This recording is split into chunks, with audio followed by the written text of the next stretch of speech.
بقى الباقي واصله ما اقولش واللي قاله ده بيقصد بايه؟ بيقصد هو مش هنا الاستاذ قال اذا كان التشيع حب اهل البيت فكل مصر شيعه.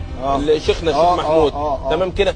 هل تذكر حب ال بيت النبي صلى الله عليه وسلم ام تذكر عقائد الشيعه؟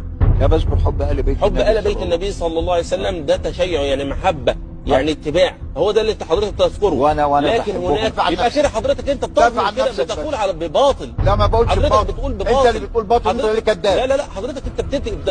ولد لا اله الا الله. دم. حاضر هتلم. دم. حاضر هتلم. لشهادتك والله ولقدرك. ايه الحكايه؟ حاضر هتلم.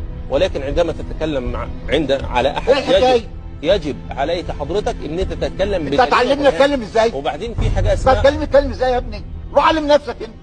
ده انت بتطاول على اسيادك وعلى العلماء وعلى الناس جميعا. والله ما تطاولت. هذا تطاول سيء وانت سيء فضيلة الشيخ وانت لا تصلح ان تكون اي حاجه. والله ما تطاولت.